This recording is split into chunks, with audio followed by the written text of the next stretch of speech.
Hello friends, आज हम 18 तारीख के पहले शिफ्ट के पेपर को सॉल्व करेंगे।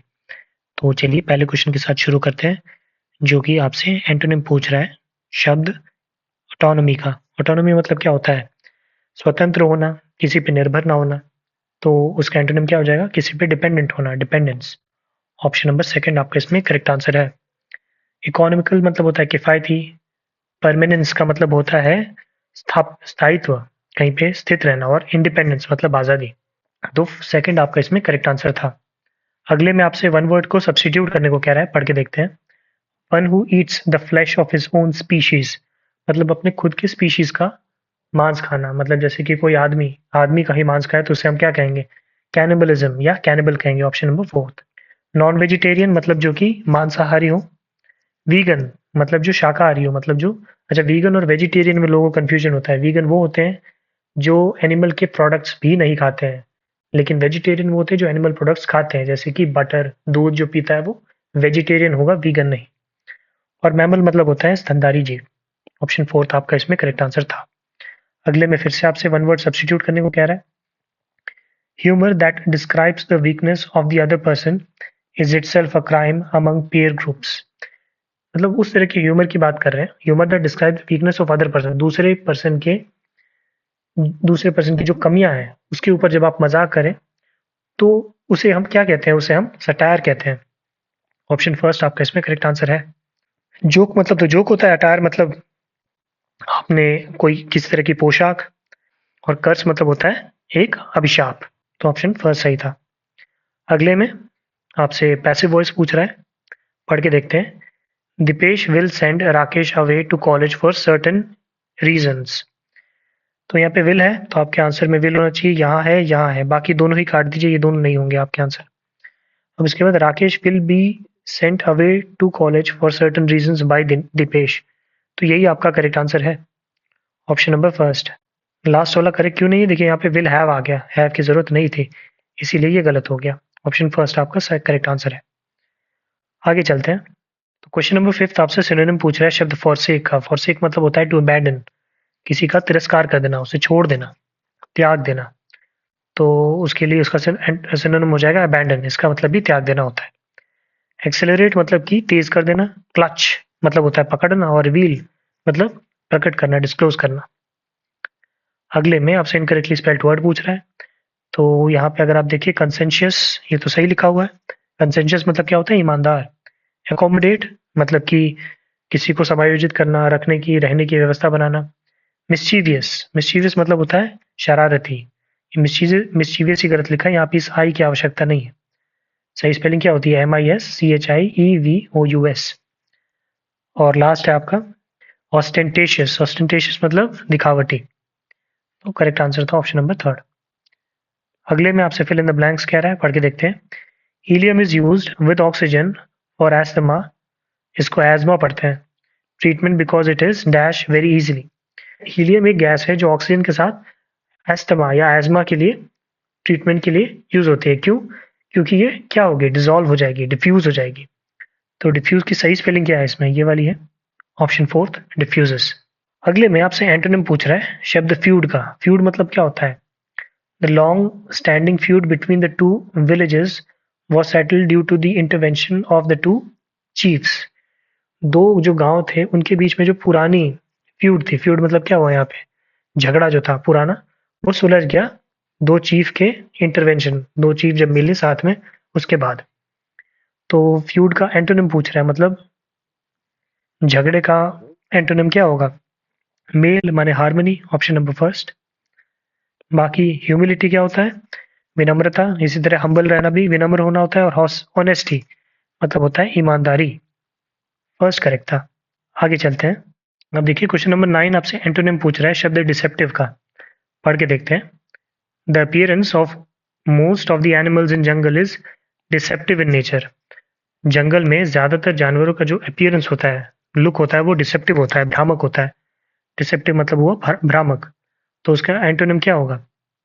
जो काफी स्ट्रेट फॉरवर्ड हो, साफ सुथरा, ऑनेस्ट हो। Option fourth. ब्यूटीफुल मतलब खूबसूरत। इल्यूसिव मतलब भ्रामक, भ्रामक ही हो गया, ये सिमिलर हो गया मीनिंग। और अगली मतलब भी बदसूरत। फोर्थ करेक्ट था। अगले में आपसे एक्टिव वॉइस पूछ रहा है why are you repeatedly called by her. इसका क्या मतलब हुआ, वह तुम्हें बार बार क्यों बुला रही है। तो वाई आर यू है, यहाँ पे आर है, तो यहाँ पे हैड की तो कोई ज़रूरत ही नहीं है, ये तो गलत हो गया। यहाँ कॉल्स आ गया, प्रेजेंट वाला टेंस आ गया, ये भी गलत हो गया, ये भी गलत हो गया। अब यहाँ पे वॉज आ गया, पास्ट की बात ही नहीं कर रही, यहाँ आर है, ये भी गलत हो गया। बचा क्या, ऑप्शन फर्स्ट, यही आंसर है। Why does she call you repeatedly, option first. अगले में अगर आप देखें तो यहाँ पे सब्स्टिट्यूट करने को कह रहा है, अंडरलाइन पार्ट को पढ़ के देखते हैं। Shivamani is working as an electrician for the past 22 years. तो शिवामणि जो है इज वर्किंग नहीं, यहाँ पे हो जाएगा हैज बीन वर्किंग, मतलब 22 साल से अब तक अभी भी काम कर ही रही है ना, तो इसीलिए has been working, option number third. काम कर चुकी होती तो हैड बीन आ जाता, लेकिन यार ये नहीं आएगा, ये आएगा ऑप्शन थर्ड, क्योंकि वो कर ही रही है, इसका सेंस आ रहा है। और यहाँ सिंगुलर है इसीलिए हैज आएगा, प्लूरल होता तो यहाँ पे ये हैव आ जाता। थर्ड करेक्ट है। आगे चलते हैं। अब क्वेश्चन नंबर 12 आपसे स्पॉट द एरर पूछ रहा है, पढ़ के देखते हैं। Deepa and Seema are both good with running with, देखिए यहाँ ये गलती आ गई, गुड एट रनिंग होता है, गुड विथ रनिंग नहीं होता। But Deepa is also good at catching the ball and throwing it to the right corner in time. मतलब कह रहा है दीपा और सीमा दौड़ने में अच्छी हैं, लेकिन दीपा गेंद पकड़ने और समय पर सही फेंकने में भी अच्छी है। तो यहाँ पे रनिंग गुड विथ रनिंग नहीं, गुड एट रनिंग होगा, ऑप्शन थर्ड में गलती है। आगे बढ़ें तो वो आपसे अप्रोप्रिएट ऑप्शन से सब्स्टिट्यूट करने को कह रहा है, पढ़ के देखते हैं। Her thinning grey hair was hanging on her bony forehead, मतलब उसका जो उसके पतले भूरे बाल जो थे उसके पतले से माथे पर लटक रहे थे, हड्डीदार, जो बोनी मतलब हड्डीदार जो होता है माथा, उस पर लटक रहे थे। उसके लिए हमारे पास शब्द है स्ट्रैगरिंग ओवर, इसका मतलब भी बेतरबी तरीके से फैले हुए, मतलब एकदम किसी भी ऑर्डर में नहीं उल्टे सुलटे फैले हुए, उसे हम स्टैगरिंग ओवर कहते हैं। सिंकिंग फ्रॉम, इसका मतलब होता है नीचे गिर रहे। अर्जिंग अहेड, इसका मतलब होता है आगे बढ़ रहे हैं। और फॉलिंग अबाउट, इधर उधर गिर रहे हो। ज्यादा अप्रोप्रिएट ऑप्शन नंबर फोर्थ होगा। अगले में अगर आप देखिए तो यहाँ पे आईएनजी फॉर्म कौन सा करेक्ट है उसे, जो कि कंटिन्यूटी बता रहा है, कंटिन्यूटी ऑफ एन एक्शन और इवेंट, पढ़ के देखते हैं। Reading novels is my favourite pass time, मतलब नॉवल पढ़ना उसका फेवरेट पास टाइम है, अभी वो पढ़ नहीं रहा तो इसलिए ये तो नहीं होगा। I am fond of reading science fiction, science fiction पढ़ना मुझे पसंद है, यहाँ भी वो नहीं आ रहा सेंस कि अभी वो कर ही रहा है। Please do not disturb me, I am preparing for exam, देखिए यहाँ पे आ रहा है अभी वो प्रिपेयर कर रहा है, उसे डिस्टर्ब ना करो, तो यही आपका करेक्ट आंसर होगा। लास्ट वाले में अगर आप देखें तो optician advise me to use reading glass, optician ने मुझे एडवाइस किया कि मैं रीडिंग ग्लासेस पहनूं, तो यहाँ भी आईएनजी सेंस कंटिन्यूटी नहीं बता रहा। अब अगले पे चलते हैं। क्वेश्चन नंबर 15 आपसे फिल इन द ब्लैंक्स कह रहा है इडियम के साथ, इडियम से फिल करना है। तो I thought Sadhana would always stick by me but when I got into trouble she turned out to be a dash, मतलब उसे लगता था कि साधना हमेशा उसके साथ रहेगी, लेकिन जब वो परेशानी में पड़ा तो वो भाग गई। मतलब वो किस तरह की फ्रेंड थी, जो आपको दुख में छोड़ दे, वो होता है फेयर वेदर फ्रेंड, मतलब आपके अच्छे समय पे रहेगा, बुरे समय में भाग जाएगा। ओपन सीक्रेट मतलब क्या होता है, जो सबको पता चल गया हो। व्हाइट एलिफेंट क्या होता है, कोई ऐसी महंगी चीज जो आपने ले ली हो लेकिन वो आपके उपयोग में ना आ रही हो। और एक हार्ड नट टू क्रैक, मतलब कोई मुश्किल चीज। थर्ड करेक्ट था इडियम आपका। अगले में आपसे अप्रोप्रिएट होमोनोम होमोफोन फिल करने को कह रहा है, पढ़ के देखते हैं। He dash his bike as fast as he could to reach home, उसने अपनी बाइक को इतना तेज चलाया, जितना जितना तेज चल सकती थी उतना तेज चलाया जिससे कि वो घर पहुंच जाए। He rode, option number first आपका इसमें करेक्ट आंसर होगा। He rode his bike as fast as he could to reach home. अगले में अगर आप देखें 17, तो आपसे मोस्ट अप्रोप्रिएट ऑप्शन सब्स्टिट्यूट करने को कह रहा है, पढ़ के देखते हैं। An intense wish to learn something keeps the nerves active, तो यहाँ पे शब्द इंटेंस के बारे में पूछ रहे हैं। इंटेंस मतलब क्या होता है, बहुत ज्यादा इच्छा हो किसी चीज की, तो उसे कहते हैं हम। तो इसके लिए क्या होगा, पावरफुल, है ना। हाफ हार्टेड मतलब आधे दिल से, फिक्स्ड मतलब कोई चीज जो रुकी हुई हो, और लेजी मतलब कि बहुत ही जो आलसी हो, तो पावरफुल सबसे अप्रोप्रिएट होगा। And intense wish to learn something keeps the nerves active, मतलब अगर आपके अंदर एक बहुत अच्छी जिज्ञासा हो किसी चीज को जानने के लिए, तो आपके जो नर्व्स होते हैं, जो आपकी जो रगें होती हैं, वो तेज रहती हैं, एक्टिव रहती हैं। फर्स्ट करेक्ट था। आगे चलें तो क्वेश्चन नंबर 18 अगर आप देखें तो इसमें सिनोनिम पूछ रहा है शब्द एक्सेप्शनल का।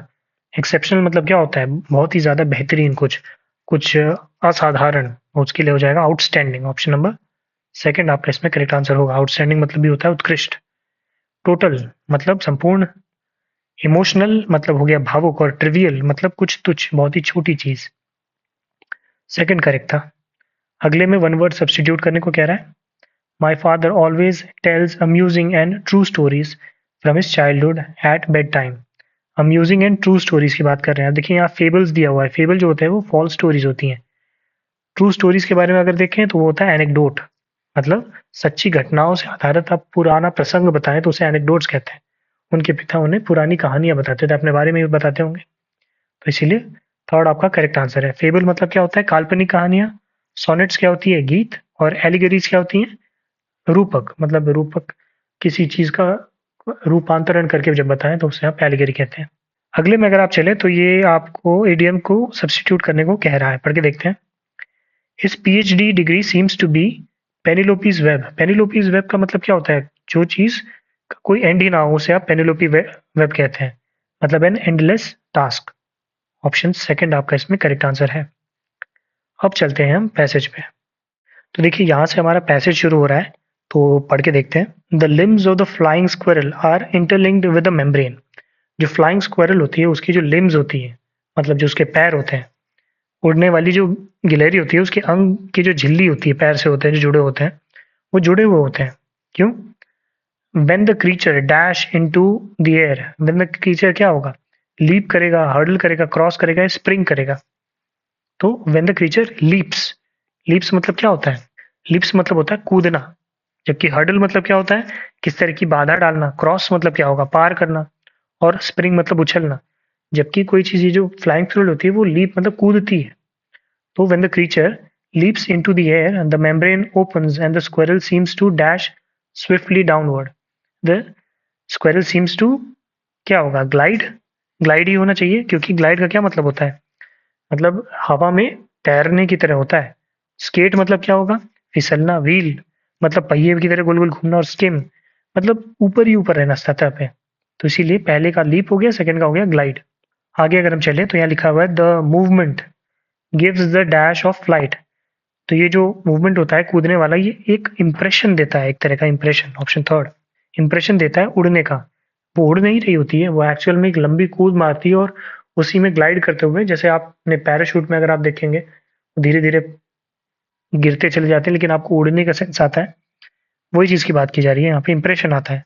सस्पिशन मतलब क्या होता है? संदेह। फैंसी मतलब कोई कल्पना। और इफेक्ट मतलब होता है असर। थर्ड करेक्ट था। थोड़ा सा ऊपर कर लेता हूँ मैं। आगे देखें तो it is a dash in the air from a higher level. तो ये क्या है? इट इज अ मोशन, एक तरह का मोशन है ना ये। It is a motion in the air from higher level to lower level, मतलब ऊपर से जब आप नीचे आए और आपके पास कुछ ग्लाइड करने के लिए कोई चीज हो, तो एक मतलब ऐसा डाउनवर्ड स्लोप की तरह मूवमेंट होता है। तो उसी मोशन के बारे में आप बात कर रहे हैं। ऑप्शन सेकंड आपका इसमें करेक्ट आंसर होगा। वेव मतलब क्या होता है? एक तरह की तरंग होती है। साइन संकेत। और प्रोग्रेस मतलब प्रगति। ये तीनों ही रिलेटेड नहीं है, ऑप्शन सेकंड ही बेहतर है। लास्ट में अगर हम पढ़े, इट इज ऑल्सो नोट वर्दी that a squirrel cannot dash its direction while it is in flying mode. ये भी चीज नोट करने योग्य है कि जो स्क्विरल होती है वो उड़ते वक्त अपना जो डायरेक्शन है उसे क्या नहीं कर सकती? उसे स्वॉप नहीं कर सकती। स्वॉप मतलब क्या होगा? बदलना। बदल नहीं सकती अपना डायरेक्शन। तो इसीलिए ऑप्शन नंबर फर्स्ट इसमें ज्यादा अप्रोप्रिएट होगा। अडॉप्ट मतलब क्या होता है? अडॉप्ट मतलब हो गया अपनाना। रिप्लेस मतलब हो गया स्थान बदलना। और अडेप्ट, अडेप्ट मतलब हो गया क्या? निपुण। फर्स्ट करेक्ट था। तो ये 25 खत्म क्वेश्चन खत्म होते हैं 18 तारीख के पहले शिफ्ट की। उम्मीद करता हूँ ये वीडियो भी बाकी वीडियोस की तरह हेल्पफुल रहा होगा। बाकी आगे हम इस तरह की वीडियोस और बनाते रहेंगे। वीडियो के साथ यहाँ तक बने रहने के लिए बहुत बहुत धन्यवाद।